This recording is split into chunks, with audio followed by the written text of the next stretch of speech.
ನಟ ದರ್ಶನ್ ಪರಪ್ಪನ ಅಗ್ರಹಾರ ಸೇರ್ಕೊಂಡು ಅದೆಷ್ಟು ದಿನ ಆಯಿತೋ ಕೌಂಟ್ ಮಾಡಬೇಕು. ಈಗ ಇವತ್ತು ಅವರ ಚಿತ್ತ ಇರೋದು ಸುಪ್ರೀಂ ಕೋರ್ಟ್ ಕಡೆಗೆ. ಅಟ್ಲೀಸ್ಟ್ ಇವತ್ತಾದ್ರೂ ಜಾಮೀನು ಸಿಗುತ್ತಾ, ಏನಾಗಬಹುದು ನನ್ನ ಭವಿಷ್ಯ ಅಂತ ಆತಂಕದಲ್ಲಿದ್ದಾರಂತೆ.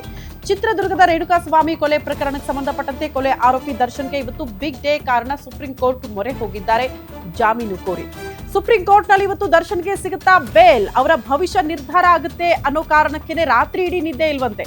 ಸೆಷನ್ಸ್ ಕೋರ್ಟ್ ನಲ್ಲಿ ವಿಚಾರಣೆ ವಿಳಂಬ ಅಂತ ಸುಪ್ರೀಂ ಕೋರ್ಟ್ ನ ಮೊರೆ ಹೋಗಿದ್ದಾರೆ ನಟ ದರ್ಶನ್. ಜೊತೆಗೆ ಸಹ ಕೈದಿಗಳಿಂದ ತೊಂದರೆ ಆಗ್ತಾ ಇದೆ ಅಂತ ದರ್ಶನ್ ಕೇಳಿಕೊಂಡಿದ್ದಾರೆ.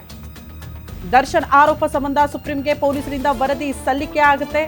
ಇದು ಆಕ್ಷೇಪಣೆ ಜೊತೆಗೆ ವಿಚಾರಣೆಗೆ ವಿಳಂಬ ಕಾರಣಗಳ ಬಗ್ಗೆ ಕೂಡ ವರದಿಯನ್ನ ಸಲ್ಲಿಕೆ ಮಾಡಿದ್ದಾರೆ ಪೊಲೀಸರು. ವರದಿ ಮೇಲೆ ಇವತ್ತು ಸುಪ್ರೀಂ ಕೋರ್ಟ್ ನಲ್ಲಿ ವಿಚಾರಣೆ ನಡೆಯಲಿದೆ ಅನ್ನೋದ್ರ ಬಗ್ಗೆ ಡೀಟೇಲ್ ಸಿಗ್ತಾ ಇದೆ. ದರ್ಶನ್ ಪರ ಹಿರಿಯ ವಕೀಲ ಮುಕುಲ್ ರೋಹಟಗಿ ಅವರು ವಾದ ಮಂಡನೆ ಮಾಡಲಿದ್ದಾರೆ. ಮಧ್ಯಂತರ ಜಾಮೀನು ನಿರೀಕ್ಷೆಯಲ್ಲಿ ದರ್ಶನ್ ಅವರು ಕಾದು ಕುಳಿತಿದ್ದಾರೆ.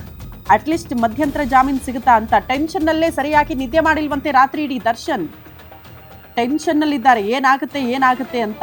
ಸೆಷನ್ಸ್ ಕೋರ್ಟ್ ಅಲ್ಲಿ ವಿಳಂಬ ಆಗ್ತಾ ಇದೆ ಟ್ರಯಲ್, ಅದಾದ ಬಳಿಕ ಜಾಮೀನು ಯಾವಾಗೋ ಅಂತ ಸುಪ್ರೀಂ ಕೋರ್ಟ್ ಬಾಗಿಲು ತಟ್ಟಿದ್ದಾರೆ. ನೇರವಾಗಿ ಜಾಮೀನು ಪಡ್ಕೊಳ್ಬೇಕು ಅಂತ ಬೇರೆ ಬೇರೆ ಕಾರಣಗಳನ್ನು ಕೊಟ್ಟಿದ್ದಾರೆ. ಹೆಲ್ತ್ ಇಶ್ಯೂ ಇರಬಹುದು, ಸಹ ಕೈದಿಗಳಿಂದ ತೊಂದರೆ ಆಗ್ತಾ ಇರಬಹುದು, ಇಲ್ಲಿ ವಿಳಂಬ ಆಗ್ತಾ ಇದೆ, ಆದಷ್ಟು ಬೇಗ ಮಧ್ಯಂತರ ಜಾಮೀನು ಕೋರಿ ಒಂದು ಅರ್ಜಿ ಸಲ್ಲಿಕೆ ಆಗಿರೋದ್ರಿಂದ ಮುಕುಲ್ ರೋಹಟಗಿ ಅವರು ಹಿರಿಯ ವಕೀಲರು ಇವ್ರ ಪರವಾಗಿ ವಾದ ಮಂಡನೆ ಮಾಡ್ತಿದ್ದಾರೆ.